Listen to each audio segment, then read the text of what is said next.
This is the Generation Report. I am Paul Zimmy Finn. Hope you're doing well. American historian David McCullough is best known for his award-winning biographies of Harry Truman and John Adams, as well as for his contributions to PBS. Yet it would be difficult to find anyone who has summarized the importance of a field of study as eloquently as McCullough has summarized his. Each of the following separate quotations belongs to him. History is who we are and why we are the way we are. Yes, a great deal of it is about politics and the military and social issues, but you can't leave out music, or art, or finance, or medicine, or money, or love, or tragedy, or evil, or opportunity, or freedom, or the path to the truth. History is about life. It's not about boring textbooks. It's about people. The laws we live by, the freedoms we enjoy, the institutions that we take for granted, as we should never take for granted, are all the work of other people who went before us. It's not just a birthright, it is something that others struggled for, strived for, often suffered for, often were defeated for, and died for us, for the next generation. We have to know who we were if we are to know who we are and where we're headed. History is a guide to navigation in perilous times. And this nation of ours has been through darker times. And if you don't know that, that's because we're failing in our understanding of history. Indeed we are. I'm a millennial, so I'm not the best authority to say when this failing in our understanding of history began. But it's quite obvious that, as a society and as a culture, we lost sight of why history is important a long time ago. We see it in the title and the tone of Francis Fukuyama's best-selling book from the 1990s, The End of History and the Last Man. History, Fukuyama writes, is not a given, not merely a catalog of everything that happened in the past, but a deliberate effort of abstraction in which we separate out important from unimportant events. We see it in the textbook issued to high school students in AP History, American History, a Survey by Alan Brinkley. Disagreement about the past, Brinkley writes, is, in fact, at the very heart of the effort to understand history. Historians differ with one another both because the facts are seldom as straightforward as their critics claim, and because facts by themselves mean almost nothing without an effort to assign meaning to them. We have seen it in surveys spanning decades revealing low student attitudes toward history at many grade levels. We have seen it in the enormous decline in college history majors since the beginning of the Great Recession.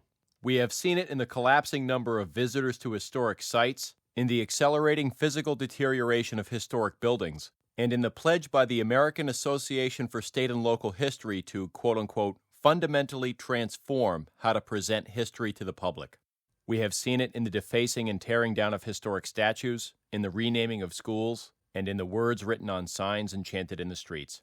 The common denominator to all of these is a far-reaching loss of the understanding of what David McCullough continues to remind us, that history and human nature are inextricably and indelibly linked. We live at a time when two beliefs about human nature dominate our culture: that it is something which is shaped by society rather than the fundamental force which shapes society, and that it is capable of being changed as a means of meeting desired social outcomes. These widespread beliefs, combined with the attitudes of most contemporary historians, have a profound impact. If facts are, to quote Alan Brinkley, seldom straightforward, then history is simply a conveyor belt of names and dates to tediously memorize. If studying the past is nothing more than, to quote Francis Fukuyama, a deliberate effort of abstraction, then history can offer no meaningful insights or transcendent lessons for the present. If society contorts human nature away from what would otherwise be a state of sinless passion, then history appears dominated by crimes, all of which society must have allowed to happen. And if human nature itself can be changed, so can society, for the terrible crimes in history could have only been committed by people who held decidedly unmodern views about right and wrong. The problem with this line of thinking is that even when setting discussions of facts and abstractions aside, it is built on an entirely false foundation. Quite simply, the foundation upon which history and its changes rest is human nature. And while social values and institutions and systems of government can and do change, human nature is fundamentally unchanging. For instance, people act selflessly and people act selfishly. People can be welcoming and peaceful, and people can revert to tribalism and violence.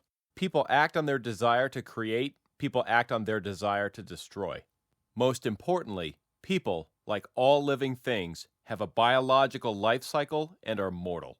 Combined together, the immutable complexities and life rhythms of people ensure that society evolves according to the same progression as the human life cycle: birth, growth, maturation, decline, and death. Every 80 to 100 years, society becomes comprised of an almost entirely new set of people who carry the same fundamental complexities as the people who came before, who face the same life cycle as those who came before, who confront the same mortality as those who came before, who contribute to a new cycle of birth, growth, maturation, decline, and death. And therein lies the connection between human nature and the cycle of history.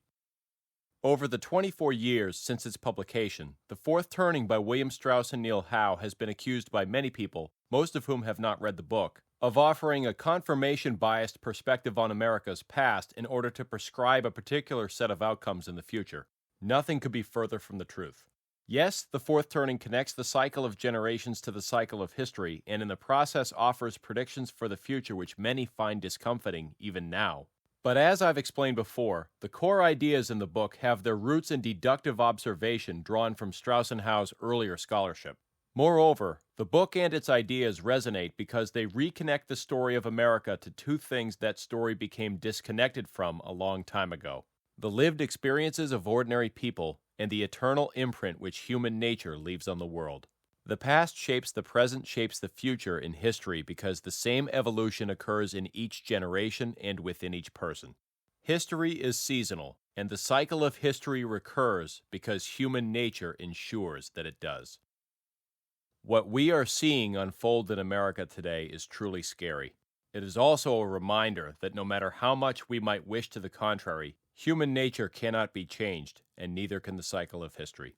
America is the society which believes in cycles the least, and yet, as The Fourth Turning points out, no nation's story has been more clearly delineated by a cyclical and seasonal rhythm. We can no longer go on ignoring the lessons. If we do, the building fury to repudiate the past and destroy the present will surely go on until the ultimate casualty is the future. Right now, it's more important than ever to be familiar with the insights of Strauss and Howe for the context they give about the path which has brought America here. It's crucial that we familiarize ourselves with stories of people, events, and social changes that had a singular influence on America in their time and for those who came after. It's crucial that we consider how important works of scholarship enhance our understanding of current events, the cycle of American history as described in The Fourth Turning, or both. We should examine how the historical and social changes in other nations add to our understanding of the cycle. We should appreciate the films and works of literature which resonate with us for their insights into history and the human condition. And most importantly of all, we must appreciate American history again for the eternal insights into our heritage and our human nature it uniquely provides. In 2005, the year before David McCullough was awarded the Presidential Medal of Freedom, he published a book simply entitled 1776. The book begins with a short quote from a letter written in August of 1775 by General George Washington. It reads, "Perseverance and spirit have done wonders in all ages." If ever there was a time for Americans to recognize those words and live by them, that time is now. If you enjoy this content, please like, subscribe, and share it with someone important to you. Thank you for listening, and may God bless America.